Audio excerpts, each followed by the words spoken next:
నటి రాశికి యాంకర్ అనసూయ క్షమాపణ చెప్పింది. ఈ మేరకు సోషల్ మీడియాలో పోస్ట్ పెట్టింది. కొన్ని రోజుల క్రితం నటుడు శివాజీ ఓ సినిమా ఈవెంట్లో మాట్లాడుతూ హీరోయిన్ల వస్త్రధారణ మీద అభ్యంతరకర వ్యాఖ్యలు చేశారు. ఈ వ్యాఖ్యల మీద అనసూయ తన అభిప్రాయం వ్యక్తం చేశారు.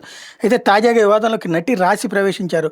ఇటీవల ఓ ఇంటర్వ్యూలో రాశి మాట్లాడుతూ కామెడీ షోలో రాశి ఫలాలు అనే పదం ఉపయోగించారు. రాశి గారి ఫలాల గురించి మాట్లాడుతున్నావని లేడీ యాంకర్ అడిగింది. ఆమె ఎలా అడుగుతుంది? రాశి ఫలాలు అని అనడం మామూలే, కానీ రాశిగారి ఫలాలు అనడంలో నేనున్నాను. ఆ యాంకర్ నా గురించి మాట్లాడింది. అక్కడ ఉన్న లేడీ జడ్జి కూడా నవ్వింది. నేను ఆ స్థానంలో ఉంటే షో ఆపేసి రాశిగారి ఫలాలని ఎందుకు అంటున్నారని అడిగేదాన్ని.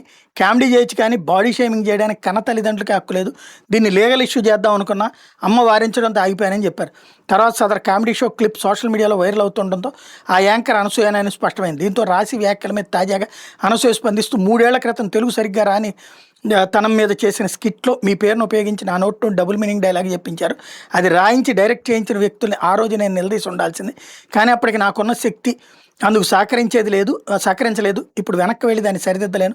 కొన్నాళ్ళ తర్వాత నాలో వచ్చిన మార్పును మీరు గమనించవచ్చు. నా బాధ్యతగా తప్పును అంగీకరిస్తూ మీకు క్షమాపణ చెప్తున్నా అని పేర్కొన్నారు. ఇక్కడే ఎవడైనా సరే అంతే కదా, నేర్చుకోవాల్సింది ఏంటంటే అనవసరమైనటువంటి వ్యవహారాల్లో వేలు పెట్టాల్సిన అవసరం లేదు. నీ బట్టలు నీ ఇష్టం, నువ్వు ఎట్లాగా ఉంటే అట్లాగుండు. కానీ ప్రపంచం మొత్తం ఇట్లాగే ఉంటుంది, ఎవరికి చెప్పడానికి వీల్లేదంటం వల్లనే వివాదం వచ్చింది.